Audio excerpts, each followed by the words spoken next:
Big day big discussion రెండు తెలుగు రాష్ట్రాల మధ్య సరికొత్త సన్నివేశం ఆవిష్కృతం కాబోతోంది.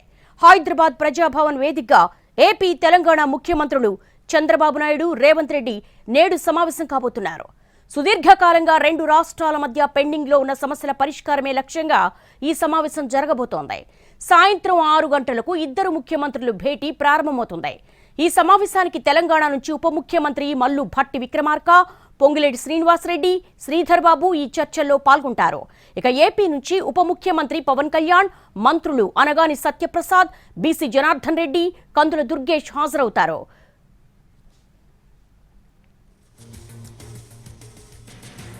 తెలుగు రాష్ట్రాలు విడిపోయి 10 ఏళ్లైనా విభజన సమస్యలు ఇంకా చాలా వరకు అపరిష్కృతంగానే ఉన్నాయి.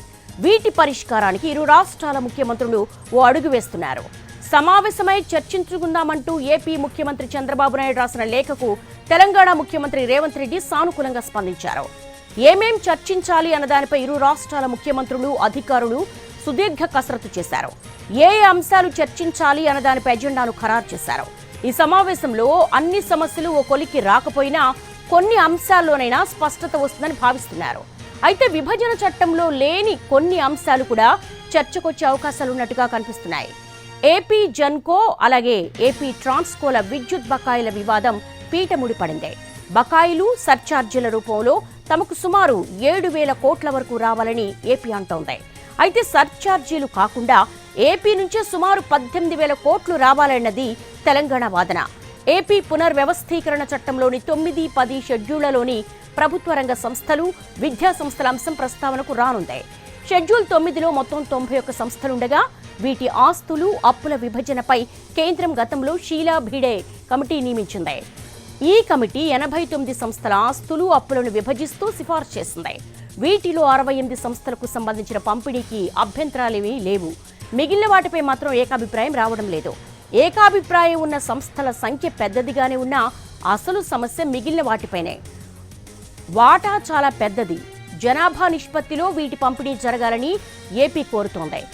పునర్వ్యవస్థీకరణ చట్టంలో కూడా అలాగే ఉంది. దీనికి తెలంగాణ ఒప్పుకోవడం లేదు. ఎక్కడున్న సంస్థలు అక్కడివే అంటుంది. ఇలా కాకుంటే చట్టానికి మార్పు చేయాల్సి ఉంటుందని పేర్కొంటోంది. అలాగే APSRTC, AP state finance corporation వంటి సంస్థల ఆస్తులు, అప్పుల విభజన చిక్కుముడిగా మిగిలింది.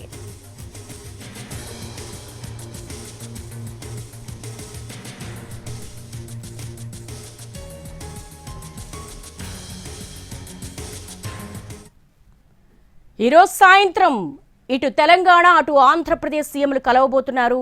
10 ఏళ్లుగా అపరిష్కృతంగా ఉన్నటువంటి విభజన సమస్యలకు పరిష్కారం దొరుకుతుంది అని మాత్రం అందరూ కూడా ఈగర్గా వెయిట్ చేస్తున్నారు. దీనికి సంబంధించి మా స్పెషల్ కరెస్పాండెంట్ చారీని అడిగి మరిన్ని వివరాలు తెలుసుకుందాం. చారీ, ప్రస్తుతం హైయర్ అఫీషియల్స్తో మీట్ అయినట్టుగా తెలుస్తోంది. సీఎస్ ఎటువంటి నివేదికను సిద్ధం చేశారు? తెలంగాణ ప్రభుత్వం సాయంత్రం 6 గంటలకు జరిగేటువంటి రెండు రాష్ట్రాల ముఖ్యమంత్రుల సమావేశానికి సంబంధించినటువంటి కసరత్తు ఇప్పటికే పూర్తి చేసింది.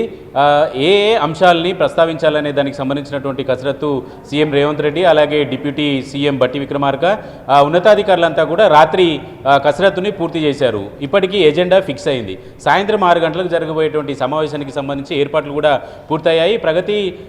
గతంలో ప్రగతి భవన్గా ఉండి ఇప్పుడు ప్రజాభవన్గా పేరు మార్చినటువంటి నేపథ్యంలో ఆ భవన్లో సమావేశ మందిరంలో ఈ సమావేశాన్ని ఏర్పాటు చేస్తున్నారు. ఈ సమావేశంలో ఇరు రాష్ట్రాలకు సంబంధించినటువంటి అధికారులు కావచ్చు, ముఖ్యమంత్రులు కావచ్చు, పవర్ పాయింట్ ప్రజెంటేషన్ ఇచ్చే అవకాశం ఉంటే దానికి అనుగుణంగా ఏర్పాట్లను కూడా చేశారు. ఇటు రెండు రాష్ట్రాలకు సంబంధించినటువంటి ముఖ్యమంత్రులు, మంత్రులు, డిప్యూటీ సీఎం, అలాగే వివిధ శాఖలకు సంబంధించి విభజనకు సంబంధం ఉన్నటువంటి శాఖలకు సంబంధించినటువంటి అధికారులంతా కూడా ఈ సమావేశానికి హాజరు కాబోతున్నటువంటి నేపథ్యంలో ప్రజాభవన్ పరిసర ప్రాంతాల్లో భారీ ఎత్తున బందోబస్తుని కూడా ఏర్పాటు చేసినటువంటి పరిస్థితి అయితే కనపడుతుంది. ఈ ఏర్పాట్లకు సంబంధించినటువంటి అంశాలు ఇలా ఉంటే విభజనకు సంబంధించినటువంటి అంశాలన్నిటి మీద కూడా తెలంగాణ ప్రభుత్వం చాలా నిక్కచ్చిగా ఉండాలనేటువంటి అభిప్రాయంతో ఉంది. ఏపీ ప్రభుత్వం ఇప్పటికే ఎజెండాని కూడా ఇచ్చింది. షెడ్యూల్ 9, 10లో ఉన్నటువంటి సంస్థలకు సంబంధించినటువంటి విభజన కావచ్చు, అలాగే విద్యుత్తుకు సంబంధించినటువంటి బకాయిలు కావచ్చు, ఉద్యోగులకు సంబంధించినటువంటి విభజన అంశాలకు సంబంధించినటువంటి అంశాలని ప్రస్తావిస్తూ ఒక నోట్ని విడుదల చేసింది. అయితే తెలంగాణ ప్రభుత్వం మాత్రం రాత్రి జరిగినటువంటి సమీక్ష సమావేశంలో 6 కీలకమైనటువంటి అంశాలని ప్రస్తావిస్తూ వచ్చింది. ప్రధానంగా ఉమ్మడి ఖమ్మం జిల్లాలో ఉన్నటువంటి 7 మండలాలని పోలవరం ప్రాజెక్టు కోసమని చెప్పేసి 7 మండలాలు గతంలో ఏపీ ప్రభుత్వానికి అప్పగించింది కేంద్రం. కానీ ఈ 7 మండలాలని ఏపీకి ఇవ్వడానికి సంబంధించినటువంటి అభ్యంతరాన్ని తెలంగాణ ప్రభుత్వం చెప్పాలనుకుంటుంది. విభజన చట్టంలో లేని ఈ 7 మండలాలని కేంద్ర ప్రభుత్వం ఆర్డినెన్స్ తీసుకొచ్చి ఏపీకి అనుకూలంగా నిర్ణయం తీసుకుందనేటువంటి అభిప్రాయంతో తెలంగాణ ప్రభుత్వం ఉంది. ఈ 7 మండలాలని తిరిగి వెనక్కి ఇవ్వాలనేటువంటి డిమాండ్ని కూడా ప్రధానంగా వినిపించాలనుకుంటుంది. ఎందుకంటే పోలవరం ప్రాజెక్టు పూర్తయితే భద్రాద్రి రాముడు పూర్తిగా మునిగేటువంటి అవకాశం ఉందనేటువంటి అంచనాకి ఇప్పటికే వచ్చారు.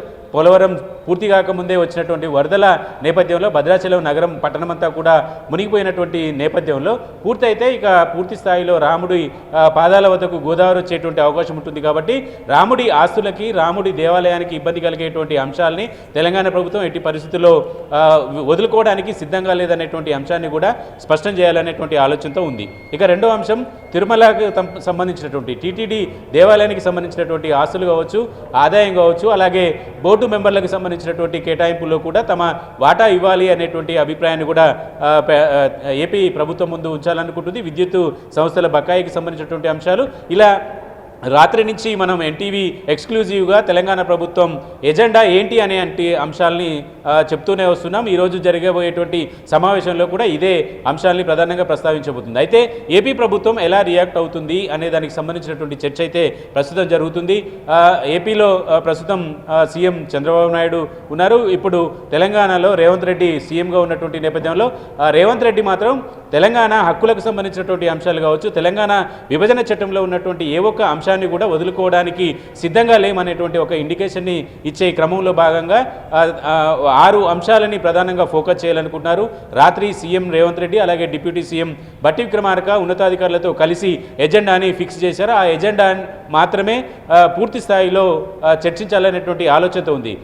ఆ తెలంగాణ ప్రభుత్వం కాంగ్రెస్ పార్టీ అధికారంలోకి వచ్చిన తర్వాత ఏర్పాటు చేసినటువంటి మొదటి అసెంబ్లీ సమావేశంలో కూడా తెలంగాణకి కృష్ణా బేసిన్లో ఉన్నటువంటి నీటి వాటాకు కేటాయింపు సంబంధించినటువంటి అంశంలో కూడా అన్యాయం జరిగిందనేటువంటి వాదన వినిపిస్తూ వస్తుంది. కృష్ణా బేసిన్లో తమకు 558 టీఎంసీల నీటి కేటాయింపు ఖచ్చితంగా ఇవ్వాలనేటువంటి డిమాండ్ను కూడా పెట్టాలనుకుంటుంది. శ్రీశైలంలో రాయలసీమకి అక్రమంగా ఏపీ ప్రభుత్వం నీటిని తరలిస్తుందనేటువంటి విమర్శలు ఇప్పటికే చేస్తున్నారు. అలాగే తెలంగాణ అసెంబ్లీ ఎన్నికల కంటే ముందు రోజే నాగార్జున సాగర్ డ్యామ్ మీద ఏపీ పోలీసులు అలాగే తెలంగాణ పోలీసుల మధ్య ఘర్షణ వాతావరణం నెలకొన్నటువంటి ఈ పరిస్థితులన్నిటి మీద కూడా ఈ సమావేశంలో చర్చించేటువంటి అవకాశం అయితే కనబడుతుంది. ప్రధానంగా నీటికి సంబంధించినటువంటి వైరం 2 రాష్ట్రాల మధ్య కొనసాగుతుంది. కొత్తగా తెలంగాణ ప్రభుత్వం పెట్టినటువంటి ప్రతిపాదనల మీద ఏపీ ప్రభుత్వం ఎలా రియాక్ట్ అవుతుందనేటువంటి ఆసక్తికరమైనటువంటి చర్చ మాత్రం తెర మీదకి వస్తున్నటువంటి పరిస్థితి అయితే కనపడుతుంది. సాయంత్రం జరిగేటువంటి ఈ సమావేశంలో 2 రాష్ట్రాల మధ్య సౌహృద్య కుదురుతుందా, ఈ సమావేశంలో ఎజెండాలకు సంబంధించినటువంటి అంశము ఎలా ఉంటుంది, అలాగే షెడ్యూల్ 9, 10లో ఉన్నటువంటి సంస్థల విభజనకు సంబంధించి, ఆస్తులకు సంబంధించి, ఆదాయానికి సంబంధించినటువంటి పంపకాలకు సంబంధించినటువంటి అంశాలన్నీ కూడా పీఠముడి కొనసాగుతున్నటువంటి నేపథ్యంలో వీటన్నిటి మీద సాయంత్రం జరిగేటువంటి సమావేశంలో 2 రాష్ట్రాల ముఖ్యమంత్రులు, మంత్రులు, అధికారులు ఎలా రియాక్ట్ అవుతారనే దానికి సంబంధించినటువంటి అటెన్షన్ అయితే ఇప్పుడు 2 రాష్ట్రాల ప్రజలు, 2 రాష్ట్రాలు కూడా ఈ సాయంత్రం జరిగేటువంటి సమావేశం మీదనే ఫోకస్ చేసినటువంటి పరిస్థితి అయితే కనబడుతుంది. All right Chari, thanks for the live updates. చాలా కీలకమైనటువంటి జటిలమైన సమస్యలకు పరిష్కారం దిశగా ఈరోజు సాయంత్రం 6 గంటలకు ఇరు రాష్ట్రాల సీఎంలు కూడా సమావేశం కాబోతున్నారు. ఒక రకంగా చెప్పాలంటే ఇద్దరు సీఎంల సమావేశం కాదు ఇది 2 రాష్ట్రాలకు సంబంధించిన విభజన సమస్యల భావోద్వేగ సమస్య, ముఖ్యంగా ఆ ప్రాంతానికి సంబంధించినటువంటి సెంటిమెంట్ సమస్య.